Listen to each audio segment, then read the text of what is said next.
नमस्कार, आप देख रहे हैं फोकस भारत। आज हम डिप्रेशन के बारे में कुछ ऐसी बातें जानेंगे जो शायद ही किसी को पता होंगी।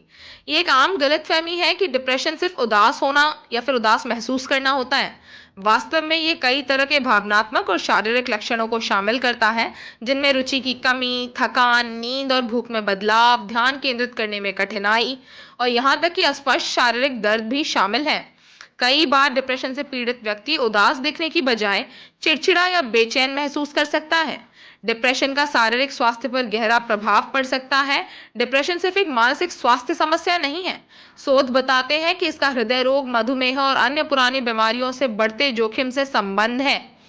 डिप्रेशन में कई अलग अलग प्रकार होते हैं। मेजर डिप्रेशन सबसे आम प्रकार है, लेकिन इसके अलावा persistent depressive disorder, bipolar depression, postmortem depression, seasonal effective disorder और अन्य प्रकार भी शामिल हैं। प्रत्येक प्रकार के अपने विशिष्ट लक्षण और उपचार करने के तरीके हो सकते हैं। डिप्रेशन किसी को भी हो सकता है, चाहे उनकी उम्र, लिंग, सामाजिक आर्थिक स्थिति कुछ भी हो। ये मानना गलत है कि डिप्रेशन सिर्फ कुछ खास लोगों को ही होता है। डिप्रेशन का इलाज संभव है, लेकिन अक्सर लोग मदद नहीं लेते। प्रभावी उपचार उपलब्ध है, जिनमें थेरेपी, दवाएं और जीवन शैली में बदलाव शामिल है। हालांकि सामाजिक कलंक और जागरूकता की कमी के कारण बहुत से लोग जो डिप्रेशन से जूझ रहे हैं वे मदद नहीं मांगते। डिप्रेशन के लक्षण पुरुषों और महिलाओं में अलग अलग हो सकते हैं। महिलाओं में उदासी, अपराध बोध और चिंता जैसे लक्षण अधिक आम हो सकते हैं, जबकि पुरुषों में चिड़चिड़ापन, गुस्सा, जोखिम लेने वाला व्यवहार और पदार्थों का दुरुपयोग अधिक दिख सकता है। डिप्रेशन का आनुवंशिक संबंध हो सकता है। यदि आपके परिवार में किसी को डिप्रेशन रहा है, तो आपको इसके विकसित होने का खतरा अधिक हो सकता है। हालांकि आनुवंशिकी ही एकमात्र कारण नहीं है और पर्यावरणीय कारक भी महत्वपूर्ण भूमिका निभाते हैं। डिप्रेशन मस्तिष्क की संरचना और कार्यप्रणाली को बदल सकता है।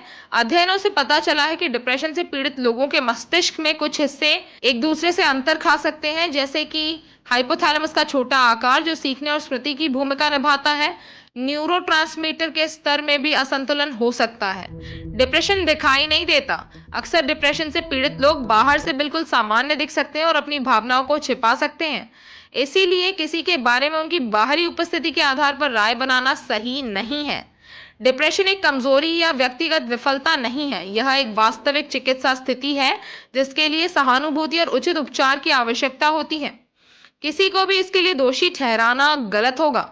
ये समझाना महत्वपूर्ण है कि डिप्रेशन एक गंभीर स्थिति है और यदि आप या फिर कोई जिसे आप जानते हैं इससे जूझ रहा है, तो उनको मदद करना अत्यंत आवश्यक है।